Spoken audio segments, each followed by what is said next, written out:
What's up, rugby fans? Welcome back to the review room where we chat everything rugby. We'll start off with the Springboks versus Wallabies game, and then we'll touch a bit on the All Blacks Los Pumas game. First of all, I thought the Boks were just outstanding on the weekend.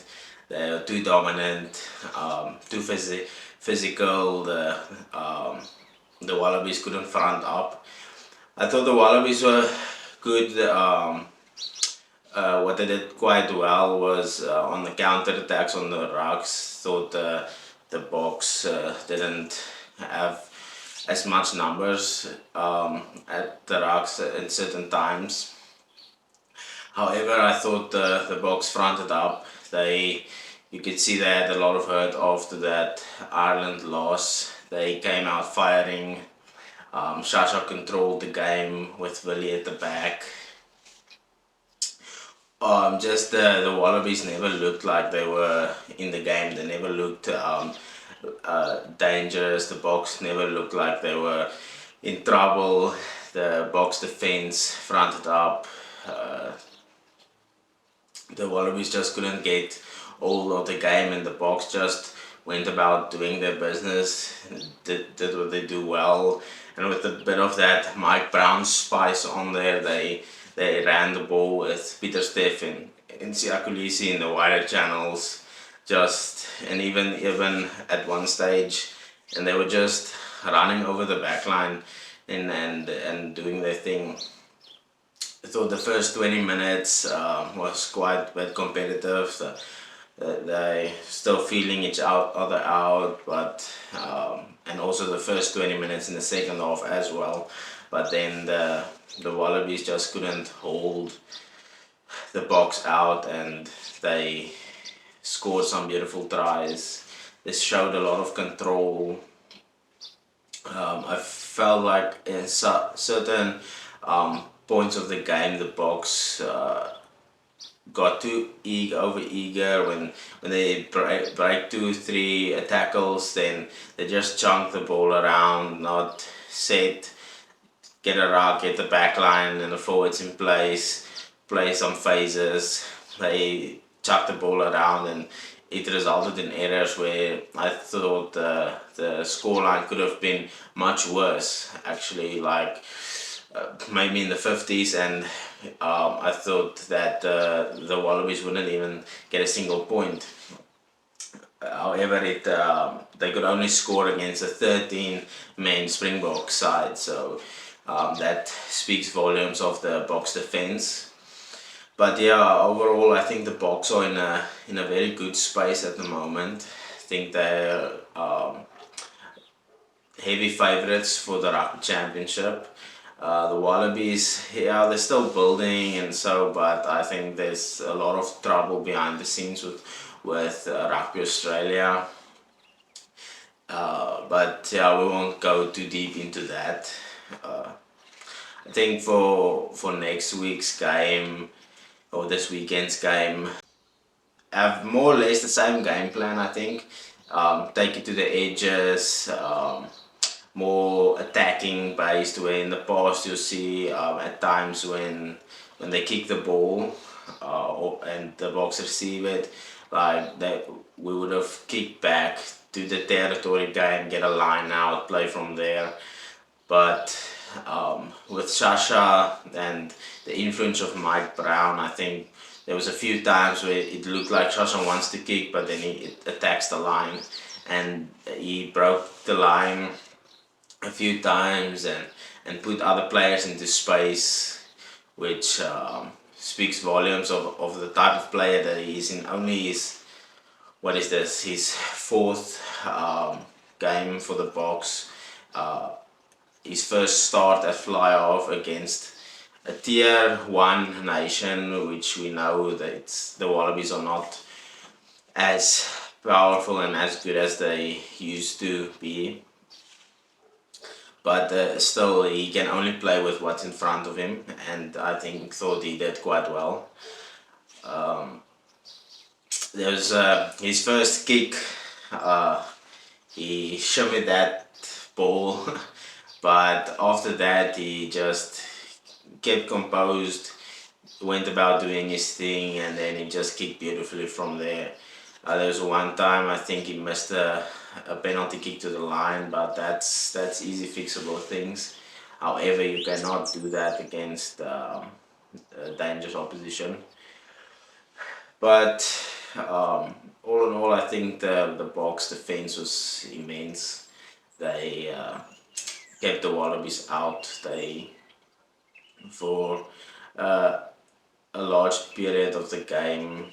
The Wallabies also struggled a bit with the territory game, and that also plays a lot about Shasha's control. He did those chip kicks over to keep the sweeper at the back more in the middle rather than on the sides, which can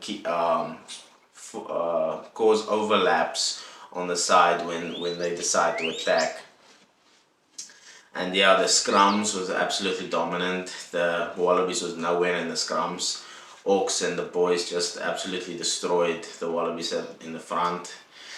Thought when Steenekamp and Koch and Mars came on, still as dominant. It's you couldn't even see the difference. Yeah, so it's gonna be a very battered and bruised Wallabies team that's gonna play this weekend against the Boks in Perth. But I don't see the game going or any other way than it did this weekend. I think the Boks are gonna dominate. I think the scoreline's gonna be even worse than the past weekend. Yeah, and I think the Boks will just want to put the Wallabies to bed and continue their dominance in order to win this Rugby Championship. I also saw an interview they did with Shasha after the game where he said they'll celebrate the victory that evening, but then the next day they will start preparing for the next game because they have a Rugby Championship to win. And that is nice to see because in the past Rassi was more focused on the World Cup and building between World Cups and not necessarily, don't say, you never go out to lose a game, but you try things, and if you lose you can say, oh yes, we tried some stuff, it didn't work out, so next game. But now he's trying stuff, but also he with a winning mentality. Not that they didn't have a winning mentality, but they're not like, okay, let's go 7 youngsters in a team against the Wallabies. But now it's more like, yeah, 7 youngsters, but a few on the bench, few starting.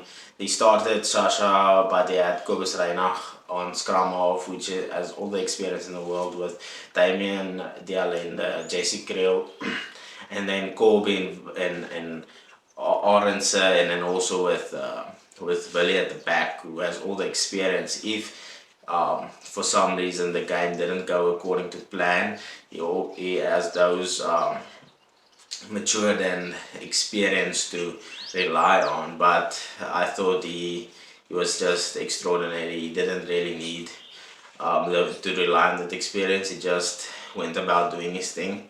However, I would love to see how he goes about doing his thing against a team like the All Blacks. Here, the All Blacks didn't have a great game on Saturday. But you know, when the All Blacks play the Boks, it's always a big game. Doesn't matter how much, if you lost the previous weekend or you're on a losing streak, you know the All Blacks will always front up for that game, and vice versa for the Boks as well. So yeah, I thought Peter Steff was just extraordinary. Tackling, running with the ball, cleaning. Ben Jason Dixon did all the hard work in the front, tackling, stealing balls, just cleaning and doing all that, the hard meters, the things that it's not afraid to put his head into dark places. And I think that's a good thing to do, even on short notice where he was supposed to come off from the bench, but now then he's starting. That also showed maturity and that he's ready for the big moments. Um, and yeah, I thought Jesse Krill did extraordinary, where he broke the line, gave the ball to Arnotson, and we all know no one's going to catch him there. Damien de Allende was a bit quiet, but I think he did a lot of things that you don't necessarily see on the fence, and so the Boks rush defense was just extraordinary. And yeah, just all in all, I think the Wallabies didn't have anything for the Boks. They never in that game you thought, oh, the Wallabies could come back now, or the Wallabies are looking dangerous now, or they're gonna score now, or anything in that sense. It was the Boks were in control, and you had that feeling from the start that the Boks are well in control of this game, and they were not slipping. It wasn't like the game against Ireland where you had the feeling of, okay, the game can do a 180 now, and then Ireland has the momentum, and then the Boks have the momentum, and you don't know when on the 80 minute who's gonna win it. Yeah, the scoreline was heavy in the Boks' favor, but you always have that feeling with, okay, the other team can come back now. But you never had that feeling. The Boks showed composure, they showed the experience, they showed why they are the world number one, and yeah, they just are on a field where they won 11 years ago. Yeah, with the New Zealand Los Pumas game, I thought the All Blacks looked a bit flat. They looked good at times when they scored tries. It's like as they were scoring a try, then they're relaxing. That they thought the Los Pumas will break down and will run out of fuel, but they just kept on coming and coming. It was the 50th minute they were still coming. The 70th minute they were still attacking and tackling, and the 70th minute I thought the All Blacks, you could see, was getting a bit frustrated, making errors, things you were uncharacteristic from an All Black side. Things that like this type of game in the past they will always pull it through at the end, but they never looked like they were gonna pull it through, and the Los Pumas were just on top of them, on top of them, on top of them the whole time. So that's a bit of worrying signs for the All Blacks. But yeah, I think they will get their gears together, and I think they will recoup, work on what went wrong, and I think they'll be better this weekend. Um, yeah, I thought the All Blacks struggled to get out of their own half. The Pumas kept them in their own half, and they were struggling. Like DJ Perenara couldn't get the box kicks right and the exits, and they were just in their half the whole time. And that pressure later on in the game results into points scored. And I thought Montoya, the Los Pumas captain, he was very composed. He took the 3 points when it wasn't offered, and just to keep them in the game, and then they ended up winning the game. But yeah, I don't know what Razor's plan is, but it's too early to say it's the All Blacks are done. But I think this do reflect a bit on Razor's selective team selection, because he favored more the Crusaders players, where in a game like this I thought that a player like Oscar Tutu would have put them on the front foot, with likes of Odisovia on the blind side or open side. But Hoskins isn't even in the training group for the All Blacks, which I felt unfair, seeing how good he was in the Super Rugby, and I think he was the leading try scorer, and but yeah, bringing back Will Jordan, give him a go after just playing one club game and then putting him in the side. I don't know. I think there must be something wrong behind the scenes also. Leaving players out like Finley Christie and keeping the two youngsters with barely any experience. Yeah, Damien McKenzie still struggling a bit under pressure in that fly-off role. So I won't be too surprised if they bring back Richie Moanga for the Boks game. But yeah, Bowden Barrett wasn't as influential as he usually are.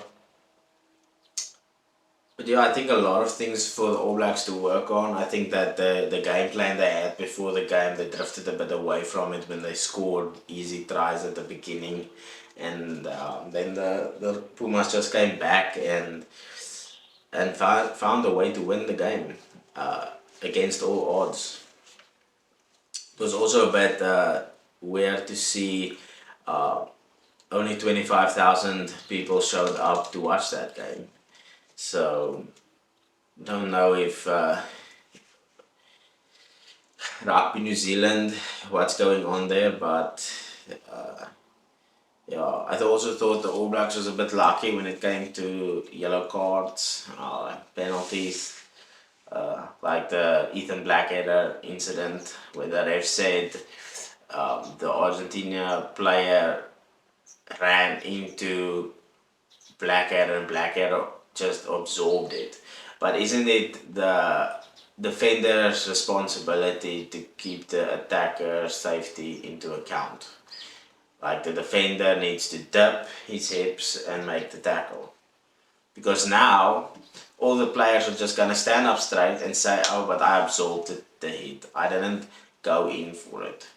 So, and isn't head contact head contact? When is head contact fine and when is it not fine?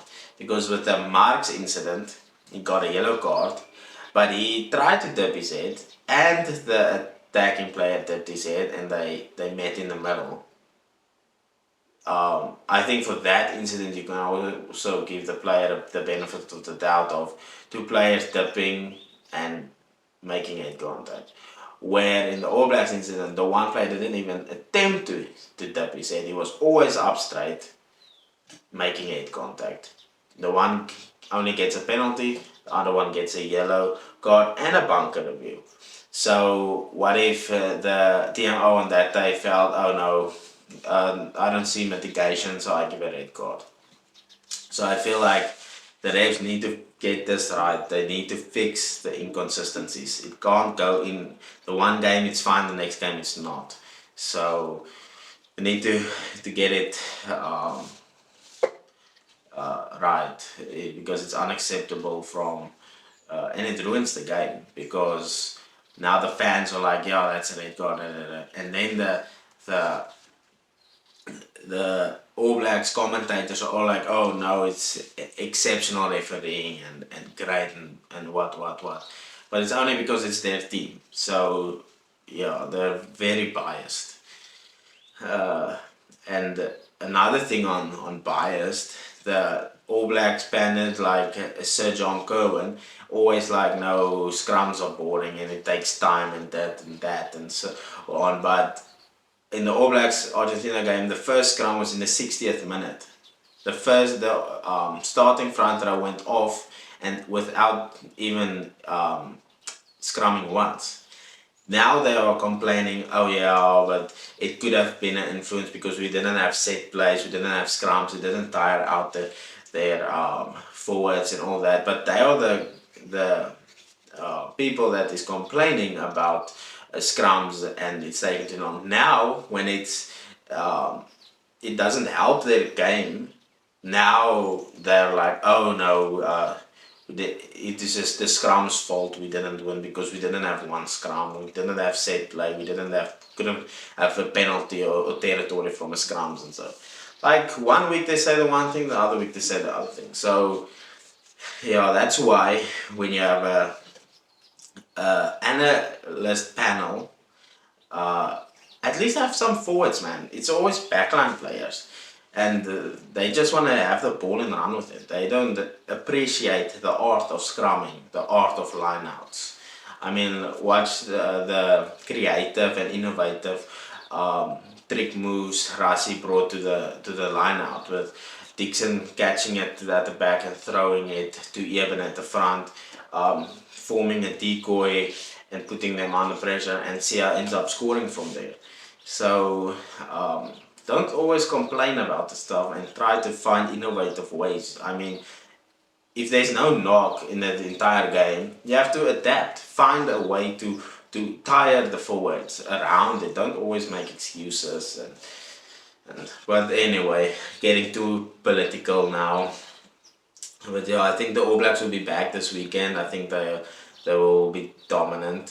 History shows it. When Los Pumas have a big victory, they tend not to show up the next weekend. But maybe they'll show us that this weekend that they will front up. But I think the All Blacks will have a dominant victory.